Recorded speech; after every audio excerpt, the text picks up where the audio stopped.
Bonjour, vous le savez, le but de la chaîne est d'expliquer la microbiologie à des non-scientifiques. Pour une fois, faisons une exception et parlons de microbes, mais de microbes de l'extrême.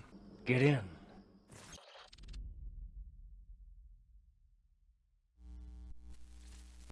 Les micro-organismes du jour et des prochaines semaines sont un peu spéciaux.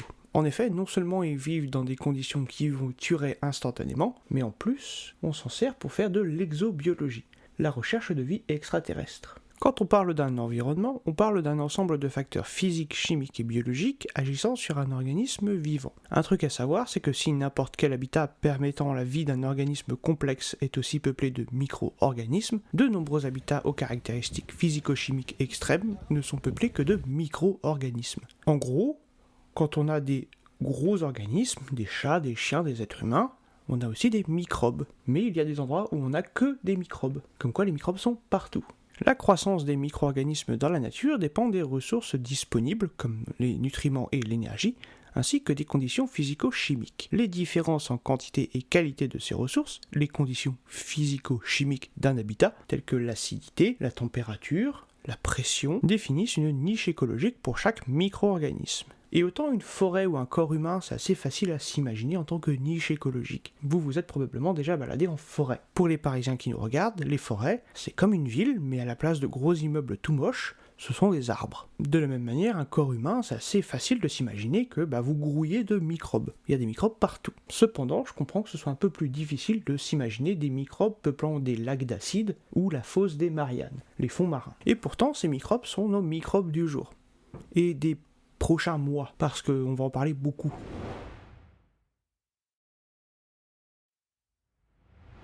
Le terme extrémophile vient du latin extremus et du grec phila, et qui signifie littéralement aimer les extrêmes. Le terme extrémophile concerne des organismes qui vivent dans des conditions extrêmes aux mésophiles. Les mésophiles étant des organismes qui se développent dans des conditions intermédiaires, vous et moi. À ce jour, la définition acceptée de l'extrémophilie, c'est un organisme qui ne peut se développer que dans des conditions extrêmes de pression, des conditions extrêmes de température, des conditions extrêmes de salinité ou des conditions extrêmes de pH. Bien entendu, cette définition est anthropomorphique. Si pour vous 100 degrés c'est extrêmement chaud, ne trempez pas vos doigts dans l'eau bouillante. Ça m'a littéralement cuit les boules. Pour certains micro-organismes, c'est leur température optimale, c'est là où ils se sentent le mieux. Et ces organismes sont ce que l'on appelle des hyperthermophiles. Bien que sur cette chaîne je fasse énormément référence aux bactéries et aux archées, il y a également des champignons qui sont extrémophiles. Oui, on m'a aussi rappelé que les microbes, ça contient également les champignons. Je ne les ai pas oubliés, c'est juste que je ne travaille pas sur les champignons. En plus de ça, vous connaissez probablement un extrémophile. En effet, le tardigrade, ce petit truc tout mimi tout mignon, en microbiologie, c'est considéré comme une grosse bête. Et c'est tout mimi tout mignon. Sauf que nous on parle de bactéries et d'archées, des trucs qui sont pas mimi et pas mignons.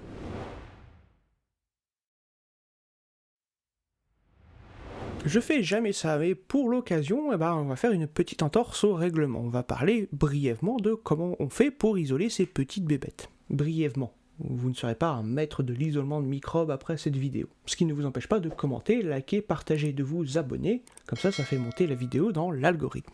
Et l'algorithme, il aime bien. Et puis moi, j'aime bien aussi. Par exemple, quand vous allez chercher des micro-organismes piézophiles, des organismes qui aiment beaucoup la pression, vous allez les chercher dans des endroits où il y a énormément de pression. Et vous allez me dire, mais où est-ce qu'il y a énormément de pression sur Terre ? Eh bien, dans la classe ouvrière, mais surtout dans les zones marines. Surtout dans les zones marines profondes. Et pour extraire ces microbes de leur environnement, on utilise un carottier. On va donc faire des carottes sédimentaires qui vont nous ramener des sédiments extrêmement profonds avec des microbes qui sont justement adaptés à la pression. Hasard du calendrier, à l'heure où j'enregistre cette vidéo, le 4 juillet 2025, oui, il y a des épisodes en avance. Je me tue à le dire, mais personne ne me croit. Eh bien, je reviens d'une campagne de recherche scientifique dans le golfe d'Alaska, où on a justement utilisé un carottier.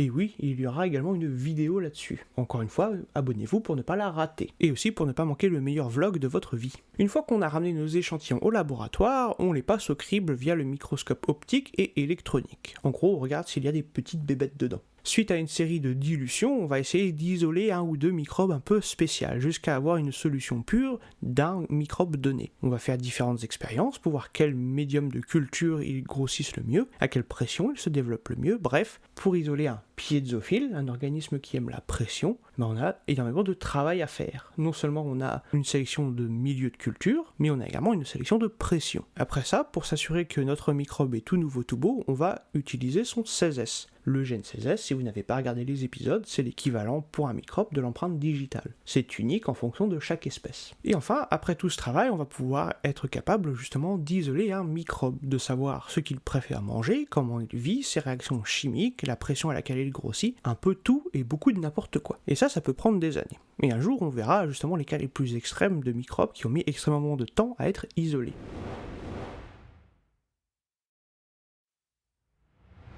Vous vous en doutez si vous suivez la chaîne depuis un petit moment, mais les microbes, c'est varié. Et donc les extrémophiles, c'est varié aussi. Et donc là, je vais vous proposer un petit Pokédex des différents types d'extrémophiles que l'on peut rencontrer. Il y a par exemple ceux qui préfèrent les fortes chaleurs.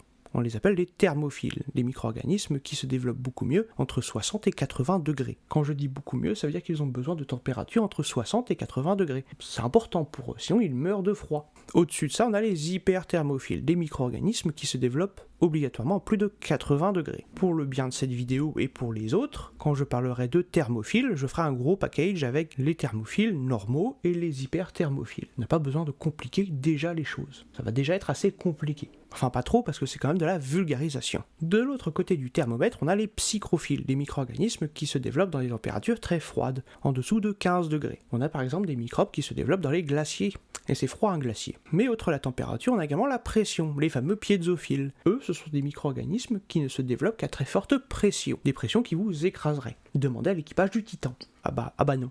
On ne peut pas. On a également les halophiles, des micro-organismes qui ne se développent qu'en très forte concentration de sel. Non, rien à voir avec halo. De toute façon, tout le monde s'en fout d'halo. Et non, je ne parle pas de votre cousin germain extrêmement salé sur les réseaux sociaux. Je vous parle de micro-organismes qui vivent dans le sel. Enfin, plus ou moins. Enfin, si votre truc c'est plus l'acide de batterie, ne vous inquiétez pas, il y a également des micro-organismes qui peuvent y survivre. Certains même ont besoin de milieux aussi acides que de l'acide de batterie pour survivre. On les appelle des acidophiles. De l'autre côté de l'échelle de ce qu'on appelle un pH, on a les basophiles ou alcalophiles, des micro-organismes pour qui la vie dans de l'eau de javel, ça va, c'est pas si grave, c'est même plutôt sympa. Si vous vous y connaissez un petit peu en extrémophilie, vous réalisez que j'ai laissé de côté deux groupes d'extrémophiles. C'est parce qu'il y en a un, j'en parlerai plus tard, et parce qu'il y en a un autre, j'en parlerai plus tard, dans un sujet putaclic. Parce que c'est ma chaîne et je fais ce que je veux. Un truc aussi qu'il ne faut pas confondre, c'est la notion d'extrémo-tolérant. Alors être extrémophile, ça veut dire que vous avez besoin de milieux extrêmes pour survivre. Vous avez besoin pour vous y développer. Les extrémo-tolérants, eux, c'est pas la même chose. Les extrémo-tolérants, ce sont des microbes un peu basiques, plus ou moins, mais qui peuvent résister à des conditions extrêmes. C'est pas qu'ils aiment, c'est qu'ils y survivent, ils peuvent se développer, c'est juste qu'ils font un peu la tronche. En illustration, on a le cas des radiorésistants, auxquels j'ai quand même dédié 3 vidéos sur la chaîne. Le lien devra être quelque part par là, ou il sera peut-être même dans la description. Mais bref, des micro-organismes radiorésistants, ce sont des micro-organismes qui peuvent se développer malgré le fait qu'il y a 10 000 fois la dose de radiation mortelle pour un être humain. Ah oui, il y a quand même une marge. De même, vous pouvez trouver dans la nature des organismes qui sont métallotolérants. Non, ils ne se développent pas mieux au Hellfest. C'est juste que, pour eux, les concentrations en métaux lourds, ça leur pose pas de problème. Ils nous sont même très utiles en industrie où ils vont nous aider à précipiter les métaux. Ça aussi, il faudra qu'on en parle un jour. Et pour comprendre comment ces micro-organismes survivent, on va faire un rapide tour sur les effets des extrêmes sur les différentes parties de vos microbes. Pas besoin d'avoir été à la fac et de faire des études longues et compliquées pour un diplôme qui ne sert à rien pour comprendre cette vidéo, je vous rassure.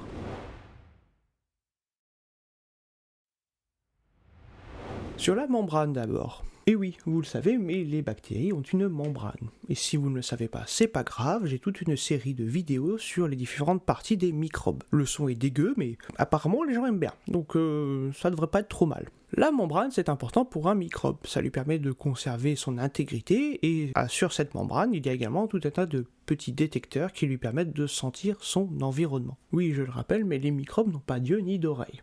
On a regardé. Le problème, c'est que tous ces environnements extrêmes, ils exercent des stress extrêmes. et tous ces stress, ils vont en partie dézinguer la membrane. La pression va la rendre imperméable, ce qui va stopper l'échange de nutriments. La température va la liquéfier, ce qui va liquéfier votre cellule, ce qui n'est pas agréable. Et l'acide va désorganiser les protéines à l'intérieur, ce qui va plus ou moins liquéfier votre cellule. Ça va aussi modifier la transcription et la traduction. Et si vous ne savez pas ce que c'est pas grave, on a également une vidéo dessus. Mais rapidement, la transcription et la traduction, c'est ce qui fait que votre gène passe d'un gène à une protéine. En gros, c'est l'expression de vos gènes. Oui, les généticiens qui regardent cette vidéo ont probablement une ou deux remarques à faire, mais rappelez-vous, c'est de la vulgarisation. Et donc, la transcription et la traduction, sous forte pression, ça va pas très bien aller. La pression va compacter votre ADN et compacter vos protéines, ce qui fait qu'ils ne pourront pas interagir ensemble, ce qui fait que votre gène ne pourra pas être exprimé, et ce qui fait que votre cellule ne pourra pas vivre. Parce qu'un gène qui ne s'exprime pas, c'est par exemple un métabolisme qui est arrêté, ou une réponse au stress qui ne se fait pas. D'un autre côté, si on chauffe vos microbes un peu trop fort, on va dénaturer votre ADN, et on va également dénaturer vos protéines. Et si votre ADN est dénaturé, encore une fois, il n'y aura pas de transcription et de traduction. Il va partir en vrille, il n'y aura plus d'interaction avec la machinerie cellulaire, ce qui permet à votre microbe d'exprimer ses gènes, et donc on va se retrouver avec un microbe qui va lentement mourir, parce qu'il ne sera pas capable d'avoir un métabolisme. Retenez la notion de métabolisme, vous allez voir, c'est une constante. Ça affecte également la mobilité, les conditions extrêmes. Alors la mobilité, c'est quand votre microbe va nager vers un endroit qui lui semble intéressant. On va pas passer dans tous les détails de comment il fait pour nager, notre microbe, mais sachez que les conditions extrêmes vont désorganiser les protéines. De toute façon, ça se résume souvent à les protéines ou l'ADN. Et si votre microbe ne peut pas nager vers des milieux un peu plus cléments, il y a de fortes chances qu'il meure de faim là où il est, et donc qui finissent par mourir. Dans le même temps, on va aussi parler du cytosquelette. Le cytosquelette, c'est quoi? C'est le squelette de votre microbe. Et pareil, forte pression, une forte température, un pH trop acide ou trop basique, voire même un peu trop de sel, toutes vos protéines partent en vrille, votre microbe n'a plus de cytosquelette, et donc il va avoir tendance à faire tout et n'importe quoi. Mais principalement se liquéfier et mourir. Et bon, je l'ai dit et je l'ai répété, mais le métabolisme, il est impacté, en général. Et qu'est-ce que ça veut dire? Eh bien, ça veut dire que vos protéines du métabolisme ne peuvent pas interagir avec les nutriments, et donc s'ils ne peuvent pas interagir avec les nutriments, il n'y a pas d'énergie générée, et s'il n'y a pas d'énergie générée, votre microbe meurt. Que retenir de cette partie? Eh bien, le stress, c'est caca. Les différents stress extrêmes sur des microbes non extrémophiles, ça va défoncer leurs lipides, dégrader leurs protéines, dézinguer leur ADN, exploser leur cytosquelette, et ça va les liquéfier. Ce qui n'est pas une perspective de vie particulièrement heureuse. Mais nos extrémophiles, eux, ils s'en foutent, parce qu'ils sont adaptés à ces environnements. Mieux que ça, ils ont besoin de ces stress pour survivre. Et c'est justement ce qu'on va voir au fur et à mesure de toute cette série. Pour prendre l'exemple d'un thermophile, un micro-organisme qui va pousser aux alentours des 80 degrés, si je le mets à 37 degrés, il va mourir de froid. Et non, les microbes n'ont pas de doudoune.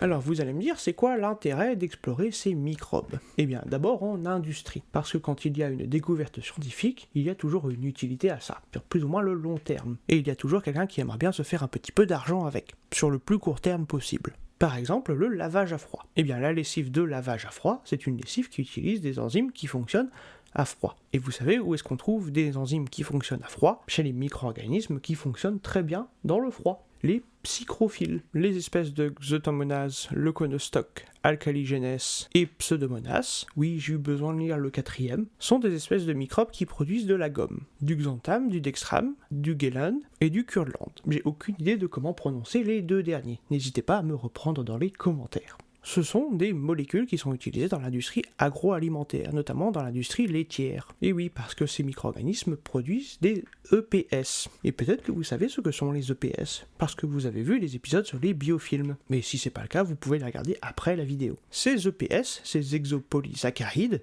qui sont juste du sucre un peu modifié. Oui, les biologistes de la salle vont me reprendre, mais ce n'est que de la vulgarisation. Et cet EPS, il est vachement utile en industrie agroalimentaire. Il a énormément de propriétés, notamment pour la texture, mais également pour des propriétés antitumorales et anticholestérolémiantes. Mais pas que. Les micro-organismes, en général, vous aurez compris qu'aujourd'hui on parle des extrémophiles, produisent ce qu'on appelle des inclusions intracellulaires. En gros, ils forment des petits trucs dans leurs cellules, des petits trucs qui persistent, notamment chez les bactéries magnétotactiques, des microbes qui produisent des petits bouts de fer et qui s'orientent grâce au magnétisme terrestre, et oui, on va en parler de ça un jour aussi, eh bien on peut récupérer ces petites boules de fer. Pourquoi ? Parce que ça nous est vachement utile. Pourquoi ? J'en ai aucune idée. Encore une très bonne raison d'explorer ça en vidéo dans un prochain épisode. Et donc une très bonne raison pour vous de vous abonner.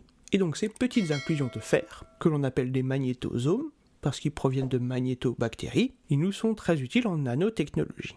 Mais il n'y a pas que ça. Il y a également quelque chose appelé des PHA, des polyhydroxyalcanoates, que l'on va continuer d'appeler PHA pour des raisons évidentes de prononciation.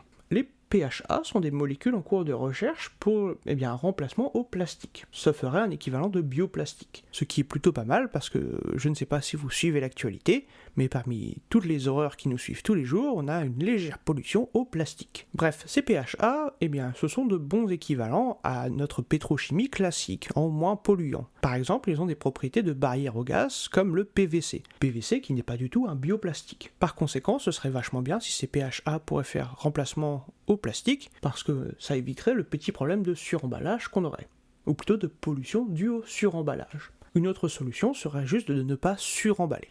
Mais bon, je ne suis qu'un chercheur. Il n'y a pas que dans le commerce que l'on peut trouver des utilités au PHA. En effet, on peut également en trouver en médecine. Pour les sutures, la libération contrôlée de médicaments, les plaques osseuses, les pansements, les produits paramédicaux jetables et les dispositifs thérapeutiques. Oui, je sais, on reste générique. Donc oui, il y a des équipes qui bossent sur les PHA comme vecteurs pour des médicaments, ce qui est plutôt sympa, si vous voulez guérir les gens. Vous l'avez peut-être pas vu venir, mais la recherche sur les extrémophiles, c'est vachement utile pour la recherche. Aller chercher des extrémophiles, ça pose des petits problèmes techniques. Par exemple, reprenons l'exemple des piézophiles, ces petites bêtes qui vivent en profondeur. Alors autant aller chercher des microbes dans un lac, pas trop profond, il vous suffit de prendre votre Twingo et un carottier à main et vous êtes plus ou moins bon. Autant aller chercher des microbes dans la fosse des Mariannes, vous avez besoin d'avoir un peu plus que votre Twingo. Elle va pas survivre. Je sais, elle a un bon kilométrage, mais elle va pas survivre. Et donc, ces contraintes techniques, elles posent des problèmes aux chercheurs. Des problèmes qu'il faut résoudre. Des problèmes qui, comme pour la conquête spatiale, peuvent être transposés à notre vie de tous les jours. Et oui, la recherche fondamentale, c'est fondamental jusqu'à ce qu'on trouve une application. Également pour l'étude de la Terre primitive. En effet, il y a quelques milliards d'années, la Terre était pas super sympa à vivre. Les conditions étaient pas top, le voisinage était pas sympa. Néanmoins, vous pouvez vous apercevoir que la Terre a un petit peu changé. Surtout ces derniers millions d'années. Il y a des endroits sur Terre où ça n'aurait pas tant que ça changé. Et bien ces endroits, ce seraient notamment des sources hydrothermales, des volcans de boue, des lacs acides, bref, des endroits extrêmes. Pour étudier ces endroits extrêmes, on peut étudier les formes de vie qui s'y développent dans ces endroits extrêmes. Et vous savez où est-ce qu'on trouve aussi des endroits extrêmes ? Dans l'espace. La microbiologie des environnements extrêmes, c'est juste de l'exobiologie, mais sur Terre. Il y a tout un tas d'environnements en dehors de notre belle planète, où c'est pas choucar, mais il y a quand même la potentialité de vie. Demandez aux équipes d'Europa Clipper et de Dragonfly. Et vous allez voir qu'ils sont motivés à fond. Je fais pas partie de leur équipe et je suis motivé à fond. Mais ce qu'on fait en général, c'est on utilise un équivalent, un modèle, pour un corps céleste au pif, on va dire Titan, parce que je trouve qu'Europe est beaucoup trop mentionné. Et on va essayer de trouver un équivalent sur Terre qui soit plus ou moins raccord avec les données qu'on a sur Titan. On va essayer de trouver quel micro-organisme pourrait y vivre et s'y développer. Je vous rassure tout de suite, il n'y aura pas de petits hommes verts, plutôt des petites cellules incolores. On parle de microbes quand même. Rien à voir avec Mars Attack. En plus, c'est même pas la même. Bref.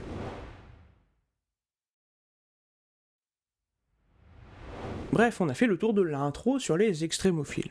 Oui, c'est l'intro, parce qu'on a plein d'épisodes à suivre. On a des épisodes longs et des épisodes un peu moins longs. Mais on a plein d'épisodes. Et chacun de ces épisodes sera plus ou moins générique. Ne vous inquiétez pas si vous n'y connaissez rien en biologie. On va faire du superficiel. Et après, peut-être, on ira plus en profondeur suivant les retours de vous. Donc n'hésitez pas à commenter pour dire si ça vous a plu. Enfin bref, je vous remercie d'avoir regardé cet épisode. N'hésitez pas à le commenter, le liker, le partager et à vous abonner. C'est gratuit et ça me fait plaisir. Et en plus, ça vous recommande plus de contenu scientifique de la part de YouTube. Comme ça, tout le monde y gagne. Sur ce, je vous dis à la prochaine pour plus de vidéos et plus de microbes.